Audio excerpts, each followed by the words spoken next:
Hey everyone, welcome to the show. I've got a very special guest on today. Her name is Aamena, and she is a spa owner plus a spa teacher out in Australia, basically changing spa owners' lives on the same mission that we are. So Aamena, welcome and introduce yourself. Hi, Quentin. Thanks for having me. Yes, I'm a spa owner, and yes, I've hit rock bottom in my salon. So I have spent many years growing my business and working to get it up to a profitable business. I've now put it on the market, so it's going to be somebody else's baby soon. But I still run it, manage it from a distance. I'm able to live in a different country and look after my business because I have the systems and strategies in place to do that. I love that. So I love how you said systems and strategies, because if you really want to scale your business and step out, that's what you need.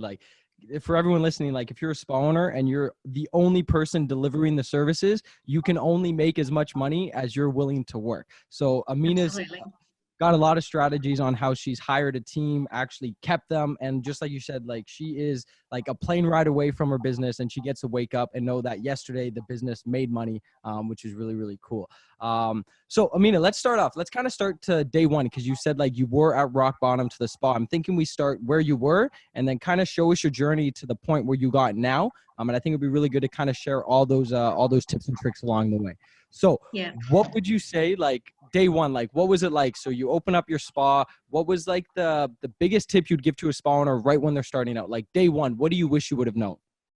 Okay, so I opened my salon. I invested my life savings into that. It was over 200,000 Australian dollars invested in fit out, equipment, machinery, stock, and I kitted it out. Beautiful salon, 5 rooms. I hired 3 staff, got them trained up in my skincare range, and opened my doors. And everything was going really well for the first couple of months because we did a big marketing campaign on a discounted facial to get people to notice us that we had opened, and it worked really well. We were quite busy.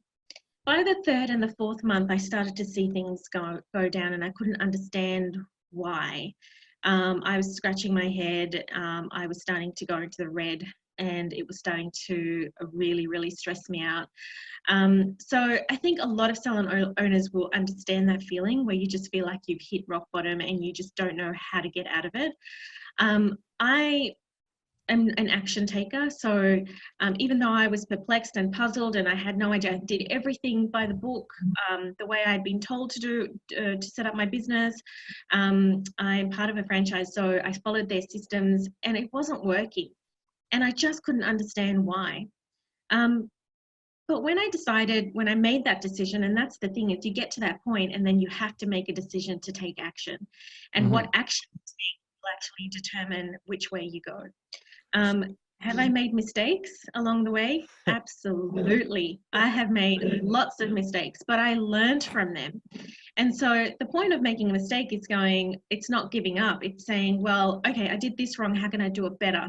What am I going to do next time? How can I make this better? How can I improve on this? And what I found was my biggest issue was because my salon was so big and I had staff right from day one, I found that my level of enthusiasm in my business was 1,000 times more than my staff. So I realized very quickly that my team played a huge role in the success of my business. I've spent lots and lots and lots of money and time in investing in my team. And I spend a lot of time talking to them. So I make sure that I am available to them daily. I meet with each individual staff member once a week. I also run my team meetings weekly. So there's always an open form of communication between myself and my staff. And I give them a lot of accountability. So it's not about, here you are, here's your job, go and do the job. It's not just about going in there and doing the facial.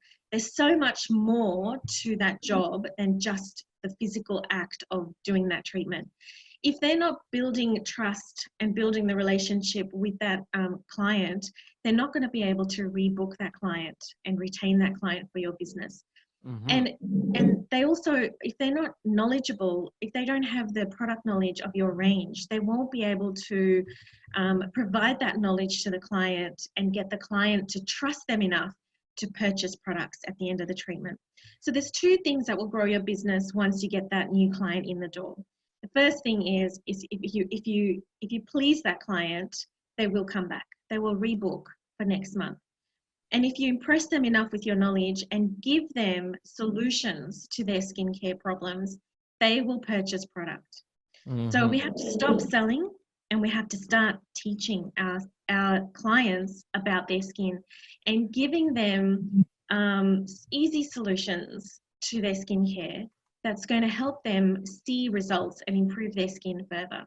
So often what salons are doing, they're doing a big sell. You know, they're trying to push 5 products onto a client before they walk out the door.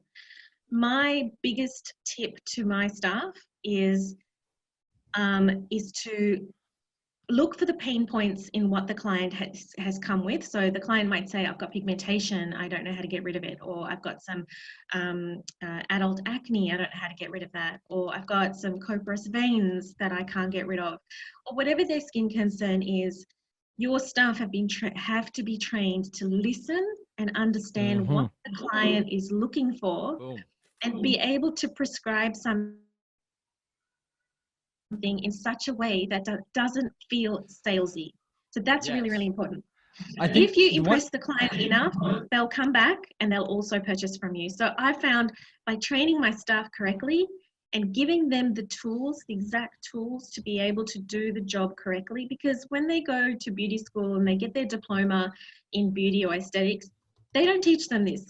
They just teach them how to do facial massages. They teach them the skin biology. They give them all that knowledge about the skin, but they're not teaching them how to gain a client's trust, how to develop a relationship with that client, and really how to talk to the client like, you know, they're their friend. So which is these so are the things.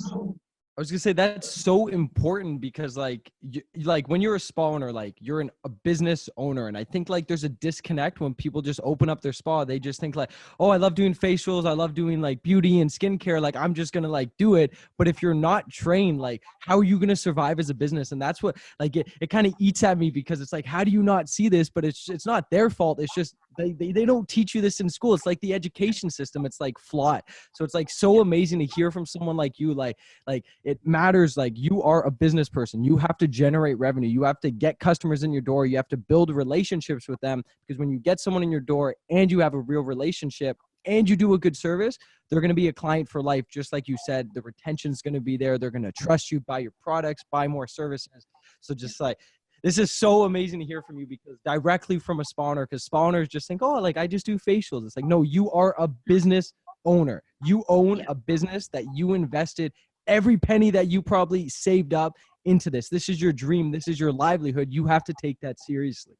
Yeah. And every penny that you spent setting up that business and every penny you spend on a daily basis, you have to be accountable for.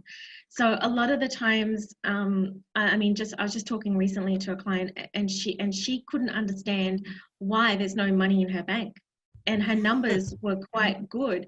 But the reason is basically she had subscribed to this and subscribed to that, and it was only $20 here and $30 there and $15 here and $12 there. But at the end of the month, it actually added up to quite a lot of money.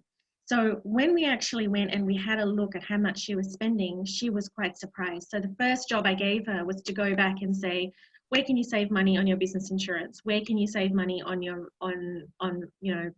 purchasing of products? How can you save money on your electricity, your phone? Look at all those things and try to bring your costs down so that you can make more profit at the end of the day. That's one thing.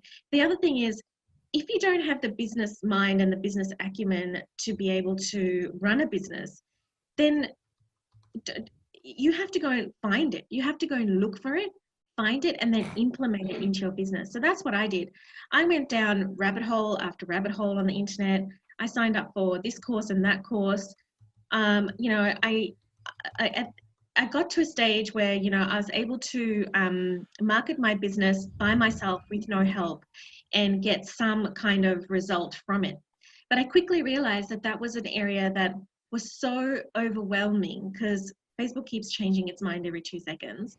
And Every so day. every time I thought, I just got this right, something else would change and then it wouldn't work the second time I tried it or something like that.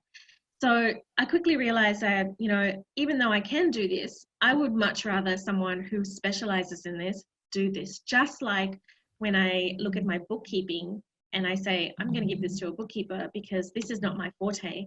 I'd rather someone who's an expert look at it and do it for a reasonable price, mind Hmm. you. Of Um, course, of and course. and get it done because I've got other things that I need to concentrate on, and that is training my staff and making sure that my business operates Hmm. the way I'd like it to. So focus on the things that are important. Hmm. Source people out who know what they're doing, people like yourselves who can say to someone like me, I can get you 10 facials, 10 extra facials a week, easy. I'm going to do it for you. And so if you can find people who can do things like that, grab it. Take that opportunity and run with it, but also make sure that you have the systems in place to be able to cope with that. And that's where I come in. I can help people with that.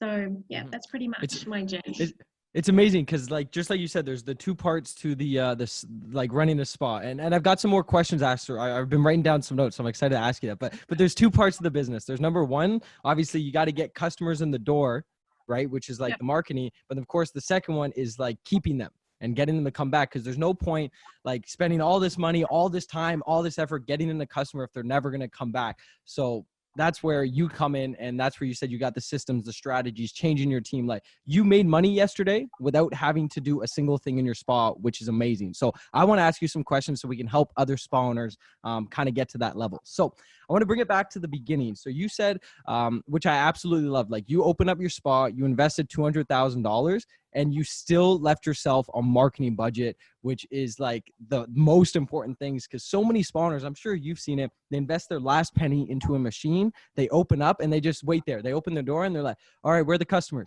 Are they going to come in? Like, what do I do? Where are they? So would you say kind of like at the beginning, what would you say is the most important thing once you've got all the business stuff set up? Like what's that key that you need to open up your spa? You Once you're need open, guts. like what's that thing? Okay, you need guts and you need to be able to take a risk. And sometimes the risk will pay off and sometimes it won't. When you're doing it yourself, you've got more risk involved, but when you go to professionals, there's less risk involved. So sometimes you have to pay a little bit extra, but you know that you're going to actually get you're going to get the outcome that you're looking for. It's not 1909 anymore. You can't just open a shop on the high street and expect, you know, this flow of blood of customers walking through the door, because today we find in first world countries like the US, Canada, Australia, we have so much competition, not just like in our locality, on our street, in our shopping malls. We've got competition online. So if we're not in that online space, and if we're not aggressive in that area, we're going to be eaten up by our competition because they're going to stand out above us. The only thing that's stopping people from walking into your door is you. If you don't put yourself out there, no one's going to come out to you. You have to take that risk and you have to say, all right, if it's going to cost me $1,000, that's what it's going to cost me, fair enough. But what am I going to get in return? And work it out. So what I do is I always set myself a goal with every marketing that I do, and I reverse engineer everything. So I say to myself, I want to make, for example, $10,000 with this campaign over 2 months. What do I need to do to achieve that? And then I work backwards. I take the cost of my facial or my deal, whatever that is that I'm going to be marketing, and I divide that by $10,000. And then that gives me a figure. And then I know how many over those 8 weeks I need to get through the door. And that's my goal. And I stick to it. And from then I can actually track. So, and that's what I love about my Rocket, because I can see all of that really easily. I can see the leads coming in. I can see the ones that are booked. I can see the ones that have gone through the door. Over and above my actual booking software, your guys' software is so cool because I can actually track everything so beautifully. And that's what I love. And even with my clients, I always tell them to track everything, because then they know when it's working and when it's not working. And if it's not working, then you can actually take action instead of waiting for 4 to 6 or 8 weeks before you decide, oh, this is not working, and you've already spent, X amount of dollars. So it's a good way to understand, where your marketing is going. So yes, spend the money, take the risk, and you will see the results come through. My father actually told me very, very soon into opening my business, he said, business is about risk taking. And if you're going to be successful, you have to take risks. And my dad's a businessman. So, I really listened to what he had to say because I knew that he was successful for a reason. And if I wanted to be successful, I had to listen to those people who had been successful in the past. Yeah. And that's amazing what you said. Like, don't be afraid to take risks. Cause like, if you're a business owner and you have 100% success rate on every decision you make, like, you got the best luck in the world, because that doesn't happen, right? Like, if everyone had that, everyone would be the richest person in the world and would be running a business. Like, business is hard. It's literally like a big puzzle piece. It's like a 10,000 piece puzzle, and like the puzzle, and you got to like piece that together. Like, how do you do it? And exactly like you said, you just got to take some risk. Like, if you invest all this money, like, don't be afraid to invest $1,000 into marketing. What if you lose $1,000? Who cares? You'll learn so much. Where as long as you just keep going and you don't give up, all those mistakes you make, you just get smarter in your decision making and how you act, and then therefore you produce better results. But again, like, thank you guys. Like, you heard it from Aamena, just take that leap, right? Like, you've done all this so far. Like, now you need customers. Now you need to make money. Like, keep taking those tiny little risks, and each time you win, you're gonna, I feel great. I'm ready, and you just keep going with it.